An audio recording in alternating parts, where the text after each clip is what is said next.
Financial planning. बेहतर financial planning के लिए इन 5 बातों का रखें ध्यान, जिंदगी भर नहीं होगी पैसों की दिक्कत। एक्सपर्ट्स का मानना है कि निवेश की शुरुआत से पहले आपको फाइनेंशियल प्लानिंग से जुड़े कुछ जरूरी नियमों के बारे में जान लेना चाहिए। हर कोई ऐसी जगह में निवेश करना चाहता है जहां ज़्यादा से ज़्यादा रिटर्न मिल सके। कई लोग इसके लिए बड़ा रिस्क उठाने को भी तैयार हो जाते हैं। निवेश जितनी जल्दी शुरू किया जाए उतना ही अच्छा होता है, लेकिन इस दौरान कई बातों का ध्यान रखना भी जरूरी है। कई निवेशक बिना किसी प्लानिंग के ही निवेश करना शुरू कर देते हैं। किसी भी तरह के नुकसान से बचने के लिए आपके पास निवेश के एक सही प्लान का होना जरूरी है। एक्सपर्ट्स का मानना है कि निवेश की शुरुआत से पहले आपको इससे जुड़े कुछ जरूरी नियमों के बारे में जान लेना चाहिए। यहाँ हमने फाइनेंशियल प्लानिंग से जुड़े 5 अहम नियमों के बारे में बताया है, जिनके बारे में जानना आपके लिए बेहद जरूरी है। खर्च करने से पहले तय करें कितनी करनी है बचत। जिस दिन से आप कमाई शुरू करते हैं उसी दिन से अपनी सैलरी का एक हिस्सा बचत के रूप में अलग रखना चाहिए। इसके बाद बची हुई रकम से आप अपनी अन्य जरूरी खर्चों की प्लानिंग कर सकते हैं। आप भले ही कम बचत करें, पर जितनी जल्दी हो सके बचत की शुरुआत कर दें और इसकी आदत डालें। इसका नियम है इनकम सेविंग आपका खर्च।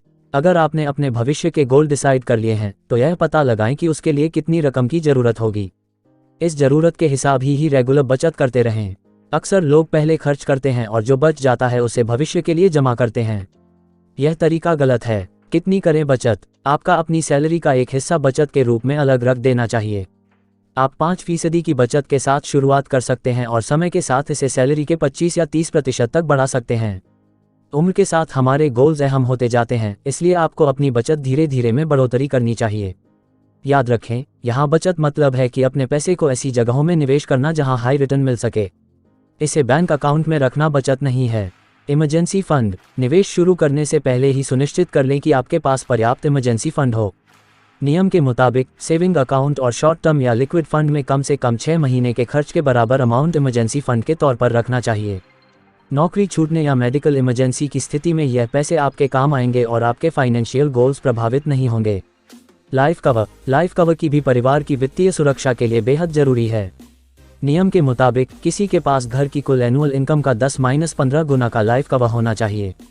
इससे घर के कमाने वाले सदस्य की मृत्यु की स्थिति में परिवार के अन्य लोगों को लिविंग स्टैंडर्ड बनाए रखने में मदद मिलेगी। रिटायरमेंट के लिए कितनी करें बचत। इसका कोई निश्चित नियम नहीं है, लेकिन एक सामान्य नियम यह है कि किसी व्यक्ति को रिटायरमेंट के बाद एक अच्छी लाइफ के लिए अपनी एनुअल इनकम का 20-30 गुना बचत करना चाहिए। हालांकि यह व्यक्ति की ज़रूरत के हिसाब से इसमें अंतर हो सकता है, लेकिन इस नियम के आधार पर आप रिटायरमेंट के हिसाब से अपनी बचत कर सकते हैं।